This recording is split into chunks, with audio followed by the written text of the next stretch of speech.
Tapi itu klarifikasi lagi dia Bung si pesilat itu. Jadi klarifikasi atas klarifikasi gitu. Jadi dia terlalu cepat memberikan sebuah respon baik kasus Uwah yang kemarin dan kasus Kiai Marzuki. Kemudian setelah diklarifikasi oleh pihak yang tertentu Kiai Marzuki dan Uwah, dia klarifikasi dia. Enggak, saya kan enggak gitu. Wah, gitu. Mungkin beliau masih mencoba untuk berada di pihak tengah, teman-teman. Karena juga seperti yang beliau sampaikan, ada pihak-pihak yang akan membuat beliau tersudut apabila berdiri agak condong ke Salafi, maka dia akan dinyatakan Wahabi dan lain sebagainya. Dan apabila agak condong kepada Aswaja atau kepada Sufi, maka dia akan dijuluki Syiah. Bukan di tengah versinya Pras ya, karena Kiai Marzuki itu dipahami sama Pras itu tengah-tengah antara Aswaja NU maksudnya dan Salafi. Bukan. Kiai Marzuki bilang sendiri, cek aja videonya. Dia itu berada di NU itu tengah-tengah antara Syiah sama Wahabi, Salafi. Ini maksudnya yang dibandingkan itu Syiah sama Salafi, bukan NU sama Salafi. Oh iya. Jamaah pondok sini Nahdlatul Ulama. Nahdlatul Ulama itu Wahabi tidak, Syiah juga tidak. Nah cuma kadang nggak enaknya orang yang di tengah, ketika kita berlawanan dengan Wahabi, maka kita dituduh Syiah. Bahkan Kiai Marzuki sendiri sudah klarifikasi dan dan masih di framing lagi dari klarifikasi itu kan tidak jelas, sudah ditabayuni hebat ya. Karena ada satu peristiwa kemudian Ustadz Adi Hidayat di framing pas salah semua perkataannya. Oh ya benar-benar baik dipotong, dimaknai dengan serampangan, dimasukkan tendensius dan sebagainya. Itu kan suatu kesalahan yang dia tidak mau ngoreksi gitu. Iya. Repot.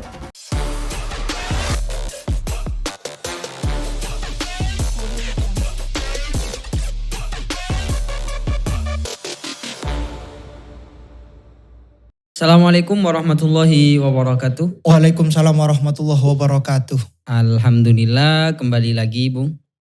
Alhamdulillah. Besok hari Kamis, jadi ini harus tayang besok. Dan kayaknya videonya mau dipersingkat, tidak seperti biasanya. Ya karena harus besok upload dan baru rekaman sekarang ya.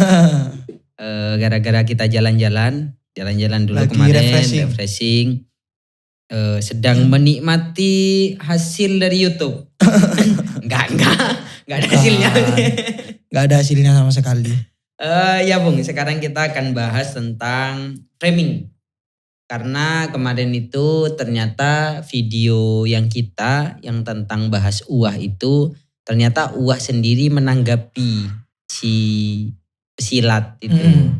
Dan Uwah itu membuat tema dengan framing gitu. Tema membahas tentang framing bahwa arahnya lebih ke nasihat ya. Lebih nasihat. Secara tidak langsung memang membahas itu gitu sebenarnya. Jadi pada malam hari ini kita akan membahas tentang framing yang aku beri judul Belajar Hukum Framing dari Uwah dalam konteks kasus Kiai Marzuki. Kenapa kita masukkan Kiai Marzuki?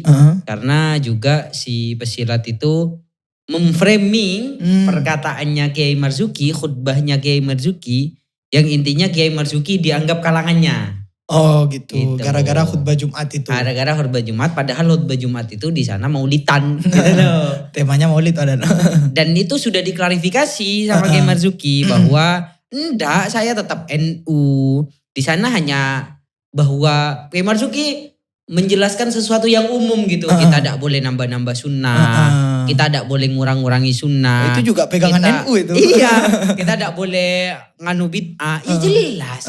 Semua orang Islam itu kayak gitu. Bahkan kita, kamu. Iya. Jadi gara-gara bahasa itu, karena bahasa itu sering digunakan oleh mereka. Benar. Akhirnya di framing lah bahwa Kiai Marzuki sudah Salafi. Sudah nggak Salafi. Lebih ke arah ke sana ya.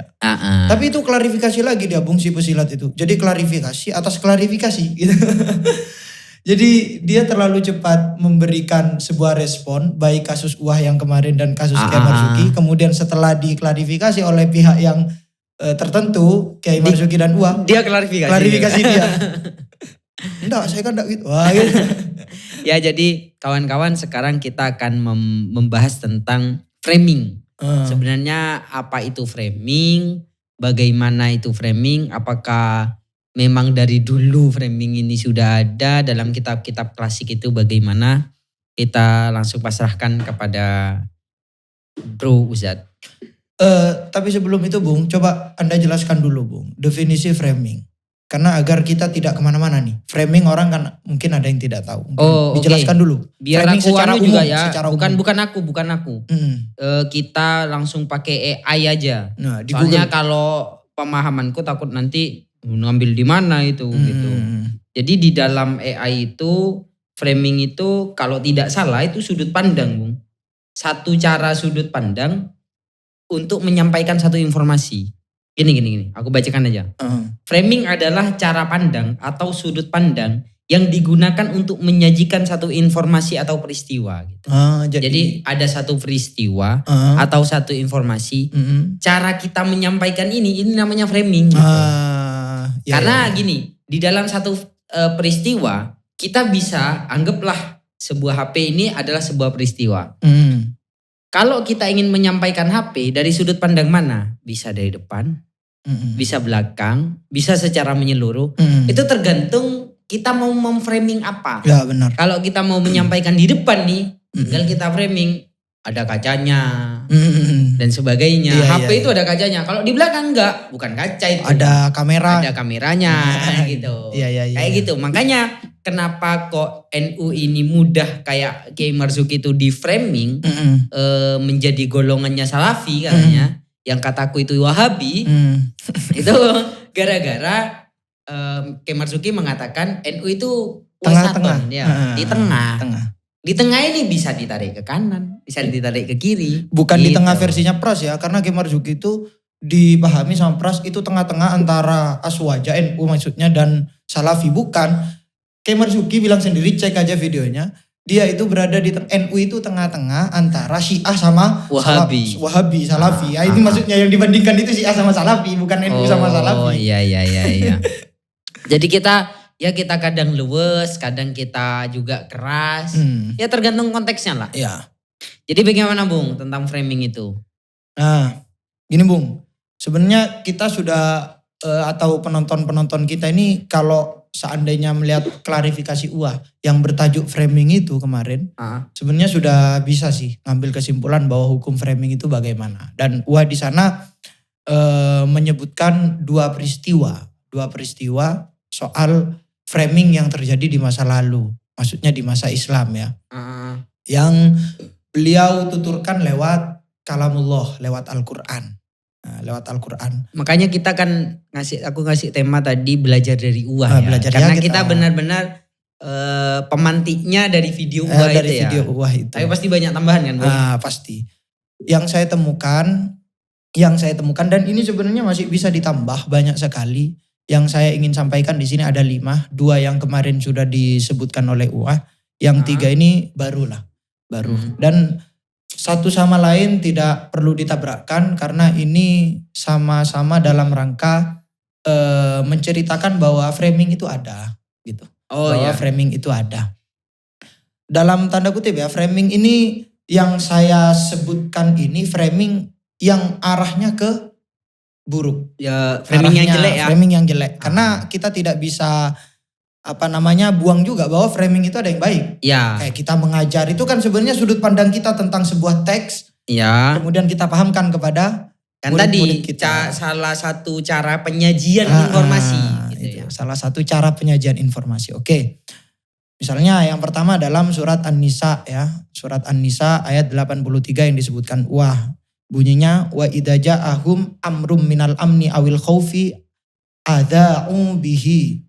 Jadi dulu itu kalau misalnya ada sebuah perkara kepada orang muslim yang itu masih belum jelas apakah perkara tentang al-amnu yang baik, ini bahasa yang mudah lah ya, awil khaufi atau perkara yang tidak baik, itu adza'u bihi. Orang-orang yang munafik, orang-orang yang pada waktu itu yang lemah imannya itu langsung menyiarkan berita itu. Padahal masih belum tentu ini apakah baik atau buruk. Gitu. Belum komprehensif di dalam menyaring berita langsung disampaikan. Jadi walau radduhu ila rasuli wa ila ulil amri minhum la alimahul ladina yastambitunahu minhum. Kalau seandainya mereka mengembalikan informasi itu kepada Rasul dan kepada ulil amri pemerintah atau orang yang ahli dalam kasus itu. Pada saat itu orang yang alim-alim. La alimahul ladina yastambitunahu minhum. Maka niscaya orang-orang yang memang ingin mencari kebenaran pasti akan tahu dari mereka. Sebenarnya faktanya itu begini, bukan seperti framing yang beredar di masyarakat itu.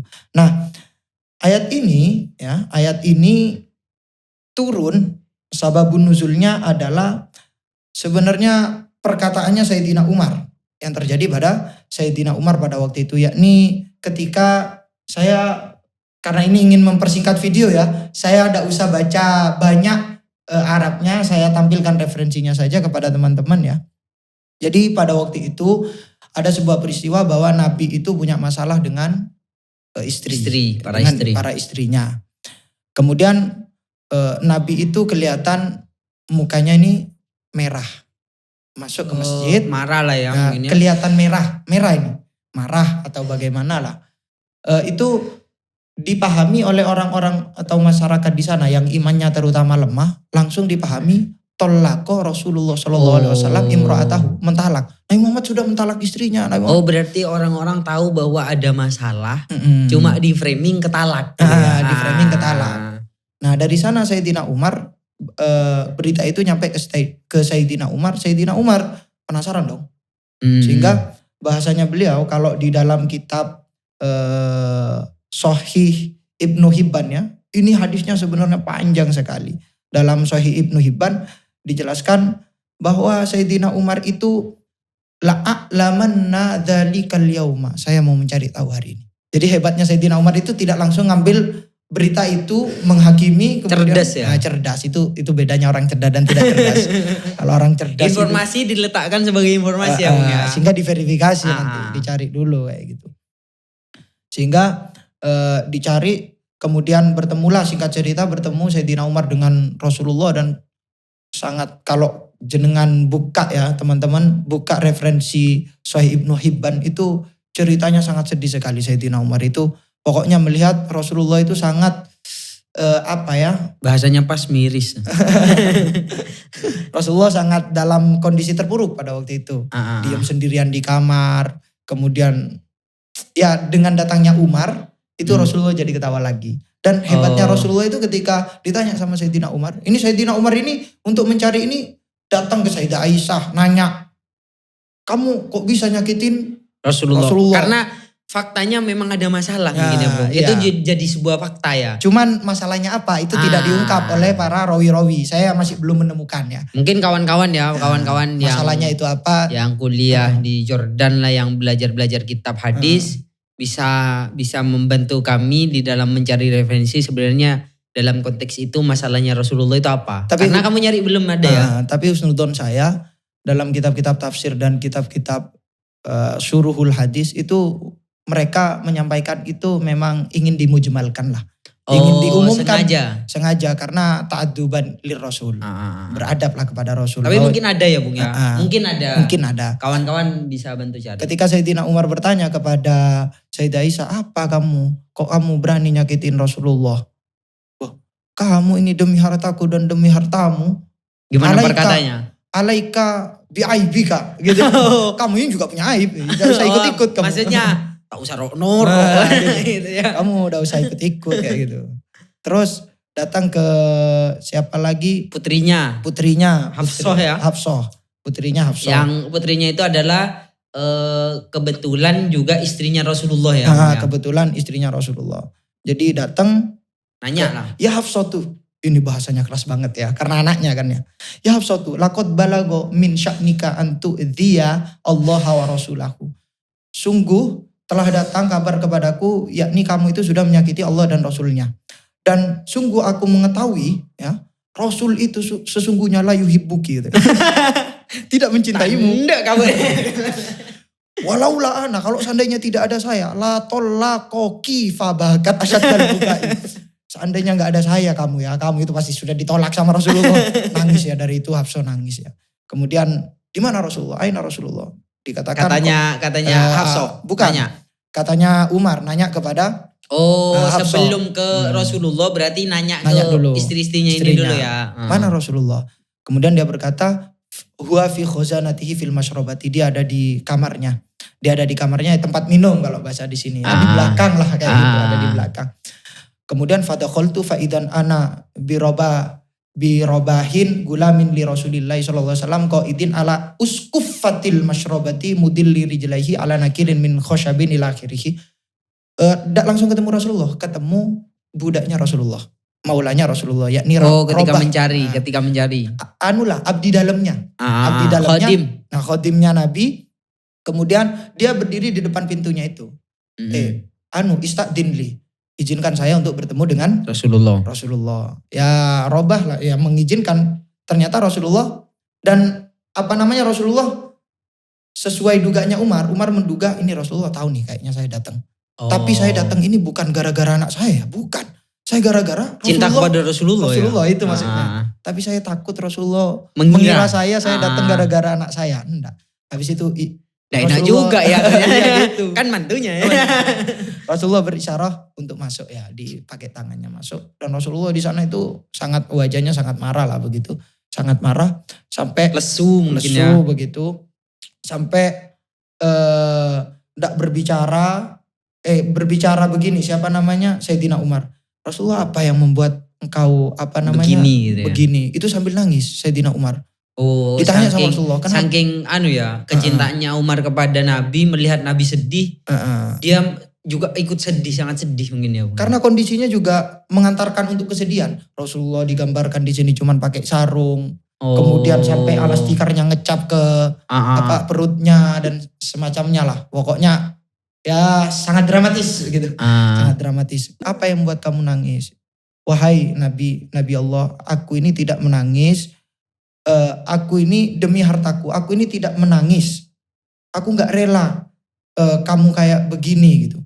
Sangat terlalu dibawa sampai tikarnya sampai ngecap. Saya gak rela. Gak pantas lah kayak gini. Kesampean kayak gini. Siapa sih orang kafir aja Kaisar itu banyak hartanya bergelimang, dia sedih tetap foya-foya kok. Sampean kok kayak gini gitu Rasulullah. Apa yang membuat engkau sakit hati begini? Santai ya. Apakah kamu, katanya Rasulullah ya, pertama untuk menjawab itu dibandingkan dengan orang kafir, katanya Rasulullah, ala tardo antakuna lanal akhiratu walahumud dunya. Bukankah kamu ridho kita ini memang dikasih akhirat, tapi dunia kan dikasih ke mereka? Sudah, kamu gak usah hiraukan. Saya kondisinya begini, gak usah hiraukan. Gitu. Dan Rasulullah gak berkata apapun, gak berkata tentang masalahnya. Tidak membuat topik pembicaraan tentang masalahnya tentang masalahnya.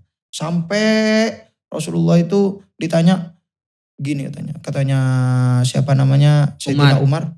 Apa yang membuatmu itu berat Rasulullah? Seandainya kamu mentalak istrimu, malaikat, Allah, Jibril, Mikail, saya dan Abu Bakar pasti bersamamu. Sudah, kamu udah usah sedih. Tolak aja dah.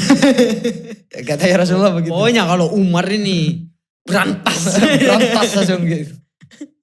Jadi kamu lah ya gitu ya. Umar itu kamu gitu. Dan apakah engkau mentalak istrimu? Tidak. Terus kau enggak ngasih tahu sama istrimu kok didiamkan? Ya kalau aku berkehendak ya saya ngasih tahu gitu. Rasulullah gitu aja. Cuman karena saking marahnya mungkin diam lah kayak gitu. Terus lebih keren. Kerennya Rasulullah itu meredam itu loh. Kemudian setelah marah, wajahnya marah, kemudian sampai gak bicara Sayyidina Umar sama Rasulullah sama-sama diem. Sampai Rasulullah gak marah, habis itu ketawa Rasulullah. Fadohika bahasanya di sini. Sampai ketawa habis itu ayo yuk keluar ke masjid. Habis itu Sayyidina Umar pergi ke ambang pintu masjid bilang, wallahi demi Allah Rasulullah tidak mentalak istrinya.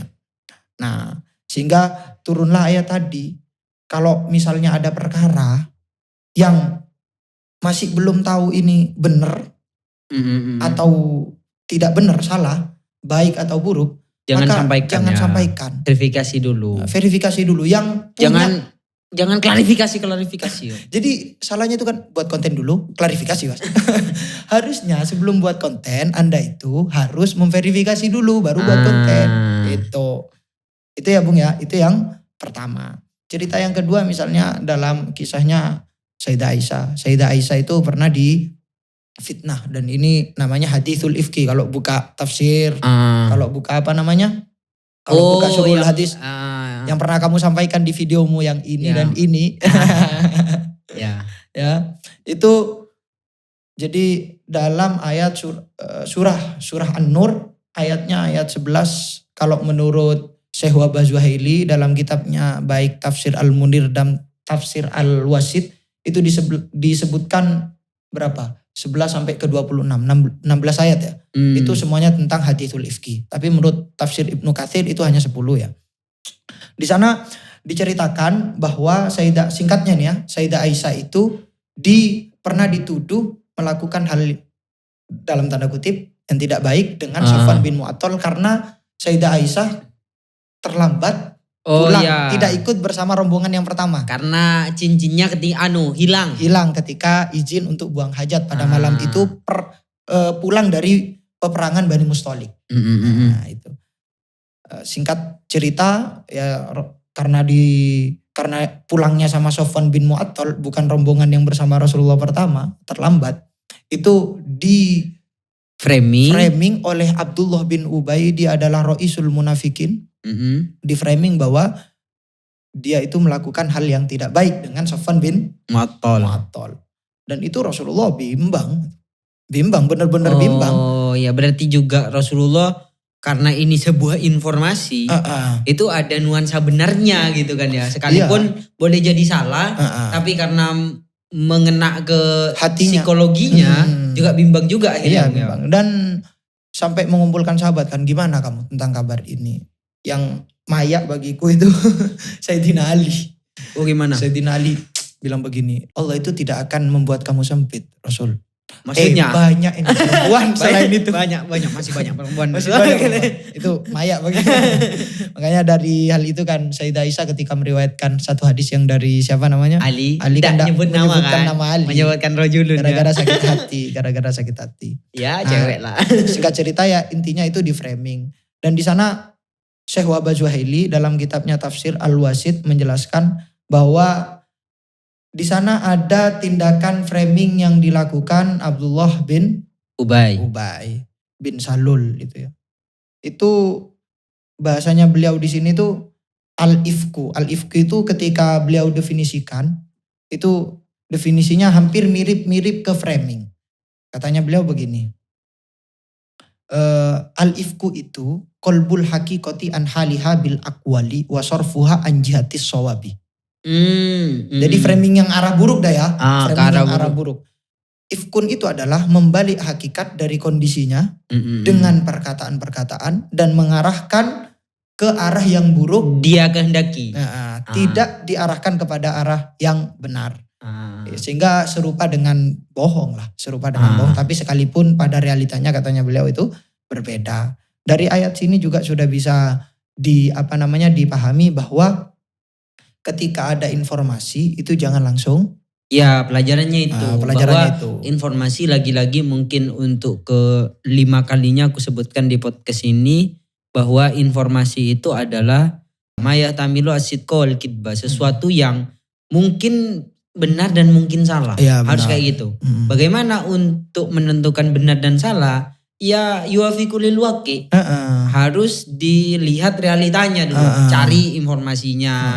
Diverifikasi gitu. Kalau yang terjadi pada satu orang itu maka ya tanyakan sama orang itu. Jangan buat konten dulu kemudian kamu seolah-olah bertanya gitu. Kalau dari cerita-cerita itu Bung, itu kejadian-kejadian di masa lalu ya. Bagaimana tentang hukum framing sendiri? Hukum framing sendiri atau mungkin bahasa yang ada yang mirip-mirip dengan framing dalam bahasa klasik gitu. Kalau bahas di dalam kitab-kitab klasik itu sebenarnya framing itu udah masuk dalam definisinya kitab-kitab fikih karena framing itu adalah cara menyampaikan informasi. Dan informasi itu nanti ujung-ujungnya ada yang bernilai fitnah, ada yang bernilai ghibah, ada yang bernilai namimah. Atau yang benar memang ya. Atau yang benar, al-haq gitu kan. Al-haq. Sehingga karena cara, maka sebenarnya ini berlaku kaidah usul fikih lil wasail hukmul maqasid. Oh, Gitu kan? berarti tergantung motif dari Motifnya, itu. tujuannya apa? Kalau tujuannya itu baik, maka nanti pasti baik. Hukumnya nanti pasti bagus gitu, pasti baik. Sekalipun dampaknya juga tidak bagus, Bung. Oh beda. Dampaknya itu harus diperhitungkan juga. Jadi makanya begini, dalam apa namanya, dalam kitab Al-Mawsu' Al-Fiqhiyah ya. Sebut saja kita ini ngambil di istilah namimah. Namimah itu apa? Namimah itu kalau bahasanya di sini as-sa'yu bainan nasi bil fitnati. Propaganda, memberikan propaganda sebuah fitnah di antara manusia. Dan menurut istilah naklul kalami anil mutakallimi bihi ila ghairihi ala wajhil ifsadi. Oh, Jadi ini lebih ke cara ya. Kalau ini kalau lihat perkataan ini bahwa namimah itu adalah apa namanya? Memindah perkataan, menukil perkataan dari orang yang berbicara diberikan kepada orang lain dalam rangka ifsad, dalam rangka memberikan keburukan. Berarti gini, Bung. Kalau dari sudut pandang framing itu, anggap misalnya kita langsung sebut saja si Pras misalnya. Si Pras itu kan memberikan satu informasi yang boleh jadi motif menurut dia itu baik. Sekalipun salah gitu. Mungkin di motifnya itu memang dia tidak salah. Tapi masalahnya dia menyampaikan informasi dengan serampangan. Iya. Di situ letak kesalahannya kan, Bung. Bahwa dia ingin menegakkan sunnah, ya sama kita juga ingin menegakkan sunnah. Dan kita sering ingatkan bahwa sering motong hadis. Intinya tidak sempurna lah tidak komprehensif di dalam menyampaikan satu informasi. Motong informasi. Kita selalu mengingatkan itu. Itu titik kesalahannya berarti. Titik kesalahannya. Berarti bahwa framing itu tergantung motifnya iya. Tapi juga dilihat nih apakah itu berdampak baik atau tidak. Yang selama ini yang selalu kita sanggah gara-gara di dalam proses mengolah informasi kebanyakan kan salah. Baik dipotong, dimaknai dengan serampangan, dimasukkan tendensius dan sebagainya. Itu kan suatu kesalahan yang dia tidak mau ngoreksi gitu. Iya. Repot. Itu repot. Makanya tujuannya kami sepakat dia baik tujuannya. Iya kan? Nganu sunnah, menghidupkan sunnah. Kan itu semua nilai-nilai universal yang pasti disepakati oleh umat muslim. Tapi caranya kamu itu dengan data yang kamu sampaikan, dengan semua perangkat-perangkat yang kamu jadikan satu untuk mencapai tujuanmu itu yang banyak salah, banyak miss di sana. Banyak miss di sana. Kan kita kan selalu menentang di sananya kan, menentang datanya. Kalau di dalam ilmu logika itu trial and error, Bung. Coba-coba. Misalnya ada TV, rusak TV-nya, ndak keluar, ditabok-tabok gitu. Oh kok bener gitu. Iya pada saat itu bener. Nanti akhirnya dapat rusak. Makanya dalam kitab-kitab fikih itu misalnya dalam Syekh Ibnu Hajar Al-Haytami dalam kitab Az-Zawajir menyebutkan bahwa di sini ketika membahas al-makruh. Al-makruh itu kan maknanya tipu daya ya. Tipu daya ya. Bahwa definisinya itu sorful ghairi amma yuqsadu bihilatin. Memalingkan orang lain dari sesuatu yang ia maksud. Oh iya kan? Iya. Dengan bihilah, dengan hilah, dengan cara siasat. Iya yang kayak tekstur wajah dengan bahasa Masya Allah, innalillah, miris dan sebagainya kayak gitu ya. Apa bahasa Arabnya barusan? Sorful ghairi. Enggak, definisi dari apa barusan? Makruh, al-makruh. Al-makrun. Al-makrun. Al-makruh. Punya pangkat baru kamu. Sahibul makri. Sahibul makar. Jadi menurut Ibnu Hajar Al-Haytami itu dibagi dua. Makrun itu ada yang imma mahmudun. Ada yang imam madmumun, ada kalanya yang baik, ada kalanya yang buruk. Yang baik itu buktinya apa? Buktinya wallahu khairul makirin. Allah itu sebaik-baiknya orang yang zat yang menipu gitu kan. Kemudian ada yang madmumun, ada yang tercela dengan gambaran ya bi ayyata hayyala bihi fi ayyasrifahu ila syarrin.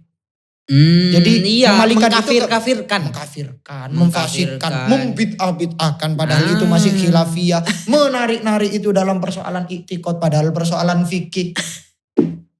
Itu kan repot. Repot. Ya. Sehingga Kita punya bahasa nih, Bung. Kalau mereka miris-miris kita repot. repot. Makanya sulit ya kita sebenarnya mau mengatur orang yang melakukan tindakan itu. Itu sangat Ya, sulit. di luar kuasa Di kita. luar kuasa kita. Yang bisa kita kuasai adalah bagaimana Mengingatkan. bagaimana ketika kita mendapatkan informasi seperti itu.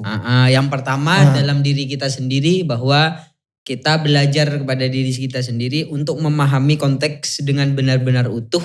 Kalau sudah fix baru disampaikan gitu. Kita aja ngeliat videonya Pras ketika mau mau bantah Pras ya. Kalau kamu kan gak kira lihat, saya lihat banget Bu. Iya. Saya perhatikan. Kan saya Kayak cuma Syekhnya ngarahkan. kemarin saya siapa sih namanya itu baca hadisnya salah. Enggak bisa lah, males saya. Mau Banyak yang salah ya, ditanggapi. Bung ya? Aduh, banyak Yang aku salah. tahu cuma ngabsen kitab sih. Banyak yang salah lah bacanya itu. Dan juga di framing kan itu. Iya, di framing. Di framing bahwa kitab yang disebutkan oke itu yang mengharamkan gitu. Tanpa menyebutkan ada khilafiyah. Kecuali madhab Syafi'i dan madhab Hanabila. Iya itu. Saya kira kemarin syekhnya itu tidak seperti Pras begitu. Akan menyebutkan, akan mengkritik Teks-teks kita. teks kita yang mengatakan bahwa madhab Syafi'i itu ada yang memperbolehkan, madhab Hambali itu memakruhkan. Ternyata enggak, tetap sama kayak Pras. Enggak mau mengakui khilaf. Ya sudah kalau begitu ya berarti sama aja. Enggak anu ya Bung ya. Enggak menyebutkan hadis yang kita sebutkan. Enggak menyebutkan Jelas. bahwa itu khilaf enggak disebutkan. Oh. Tetap enggak mau, padahal Berarti memframing kan? Memframing sesuatu Yang harusnya informasi khilaf. yang harusnya khilaf di framing ke satu bentuk aja nih gitu. Jadi kayak HP, cara menyampaikan HP-nya cuma ya yang ada kacanya, di depan ini bisa disentuh-sentuh gitu. Padahal- Bagian belakangnya ini nggak Iya. dikasih tahu gitu. Padahal harusnya kalau mau jujur secara keilmuan, kalau mau dibuka-buka kitab, itu harusnya terjadi khilaf itu. Persoalan salam-salaman kemarin. Oke. Tapi seru sih kita kalau misalnya mau, kita lagi-lagi kita mengajak bagaimana berdiskusi tentang berdiskusi. itu. Walaupun syekhnya itu. Ya. Ya. Jadi saya ingatkan lagi, tidak bisa kita mengatur orang yang seperti itu. Karena kita tidak bisa, itu di luar kekuasaan kita kan. Orang yang menyampaikan informasi itu, yang framing itu. Tapi di dalam kitab fikih itu, dalam kitab Al-Mawsu' Al-Fiqhiyah, Al-Kuwaitiyah disebutkan. Ini kitab komparasi 4 madhab ya. Di sana disebutkan hal-hal yang wajib bagi orang yang mendengar framing-framing begitu. Apa yang pertama? Jadi ada 6 ya. Yang pertama, Allah yusaddiquhu. Oh, tidak mempercayai. Tidak mempercayai. Kalau mendengar sesuatu yang naklul kalam. Tadi naklul khobar, definisinya namimah itu ketika mendengar informasi dari orang, yang mana orang itu mengambil informasi dari perkataannya orang lain dan itu dalam rangka menjelek-jelekkan. Makanya di dalam ilmu filsafat kamu itu harus pertama ketika ada informasi letakkan sebagai ketidakbenaran dulu. Ya, agar bisa diolah. Agar bisa diolah, tanyakan dulu. Kok bisa nih? Harus kayak gitu. Jangan langsung dipercayai. Ya. Terus Terus yang makanya kedua, yang pertama Allah yusaddiquhu, jangan dipercaya. yang Karena kedua, alasannya kan fasik tadi itu. Orang yang menyampaikan itu fasik. Yang kedua, ayyan hahu andalika wayan sohalahu wayak baha atau wayuqobbiha alaihi qaulahu. Melarangnya termasuk kita menasehati dan mencelanya. Kalau bahasa di sini kan mencela perkataannya. Ya, Kita belum ada mencela yang dalam tanda kutip baik ya. kita selalu mengingatkan ya di titik mana letak kesalahannya. Dan kita tidak pernah diingatkan titik kesalahan kita kecuali gimmick kita. Iya. Merokok misalnya lah. Iya, waduh. Cuma ini yang dikritik. Argumen kita tidak pernah dibahas. Kok bisa kita dianggap gak hati-hati di saat Gara-gara kita mengikuti cuma- ulama yang memakruhkan misalnya ya. Apalagi kalau mau dikejar-kejar pembahasan ini misalnya. Nantilah kita buat satu video tentang rokok. Terus yang ketiga Bung. Yang ketiga yang harus dilakukan orang yang mendengar itu ayyubghidahu fillahi ta'ala. Harus membencinya karena Allah. Karena dia dibenci Allah, orang-orang yang seperti itu dibenci Allah. Ini bukan hanya untuk dia ya, tapi ini untuk kita pribadi, untuk semuanya. Yang keempat, Allah tadunna bil mangkuli anhu as-su'a. Jangan sampai kamu itu menduga orang yang dinukil perkataannya itu buruk. Oh, Jangan sampai. Bukan ke sosok tapi argumennya. Bil mangkuli anhu atau sosoknya juga. Jangan anggap dulu buruk. Iya. Artinya jangan percaya dulu. Benar-benar maukuf gitu dulu. Maukuf dulu sebelum nyari nyari yang benar gitu. Yang kelima, alla yahmilaka ma hukiyalaka ala tajassusi wal bahthi litatahaqqaqa ittiba'an liqaulihi ta'ala wala tajassasu. Jangan sampai ketika cerita itu disampaikan kepadamu kemudian mengantarkan kamu untuk tajassus, untuk mencari-cari kesalahan. Kan, gini kan, karena ada satu peristiwa kemudian Ustadz Adi Hidayat di framing pas salah semua perkataannya. Oh ya benar. Kayaknya misalnya disebutkan persoalan apa namanya, itu yang Asy'ara itu ayat musik, kemudian apa lagi tentang guru sekumpul disebutkan kesalahan-kesalahannya. Kan itu Bung, awalnya dia bilang mengagumi, kemudian langsung berbalik gara-gara satu kasus guru sekumpul gitu. Iya itu. Bahwa kamu nggak percaya hurufat itu oke. Tapi yang lain kan banyak yang benar gitu loh. Nggak usah dijelek-jelekkan. Sehingga berani kami loh Kak selalu menyanjung-nyanjung kamu sebagai seorang pesilat. Iya. Itu kan berarti ada sisi positif yang kami sampaikan, yang kami kaitkan dengan dirimu. Benar. Gitu. Terus yang keempat, keenam. Allah tarodho li nafsika mana haita annama anhu wala tahkiya namimatahu. Yang keenam, jangan sampai apa yang kamu larang kepada orang yang tadi itu yang mengatakan informasi itu kan karena kamu sudah larang, jangan sampai kamu ridho untuk dirimu sendiri. Kalau kamu sudah larang, jangan ridho gitu untuk dirimu sendiri. Dan jangan sampai kamu itu, gitu. Menceritakan namimahnya dia, kamu ganti lagi, kamu yang namimah lagi gitu. Artinya di sini mengajarkan bahwa segala informasi ketika baru didapat dan itu misalnya sesuai dengan ayat-ayat tadi yang saya sebutkan tadi itu, sebenarnya ada 5 cuman dipotong sama moderator kan agar singkat gitu kan.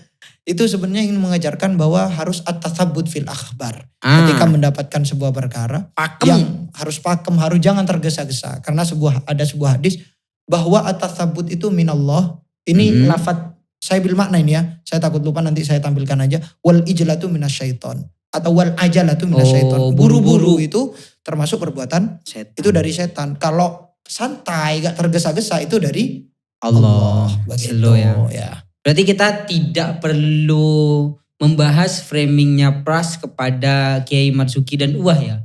Karena sudah terang benderang bagaimana di mana titik framingnya ya Bung ya. Bahkan Kiai Marzuki sendiri sudah klarifikasi dan masih di framing lagi dari klarifikasi itu. Kan gak jelas, sudah ditabayuni. Ya. Kalau Abdullah bin Ubay tadi itu langsung dijauhkan dari kaum-kaum muslim itu. Dan tidak dihad. Yang lainnya dihad. Kalau siapa seperti Hasan bin Thabit, Dina lah, mau urusin Najeriya bi pangeran. Rusto bin Uthathah sama Hamnah bintu Jahshin itu dihad sama Rasulullah. Sekalipun masih khilaf di kalangan ulama ini. Yang Abdullah bin Ubay itu tidak dihad. Kenapa? Karena kalau dihad di dunia nanti diringankan hukumannya di akhirat. Dibiarkan dan diusir. Karena ro'isul munafikin itu. Zaimul munafikin. Pentolannya orang munafik. Mungkin itu ya Bung. Ya. Ada lagi informasi yang ingin kamu sampaikan? Sudah, jangan terlalu banyak framing lah. Kayak gitu. Jangan biasakan framing-framing yang buruk itu. Itu ya kawan. Kurang lebihnya kami mohon maaf. Akhirul kalam. Wassalamualaikum warahmatullahi wabarakatuh. Waalaikumsalam warahmatullahi wabarakatuh.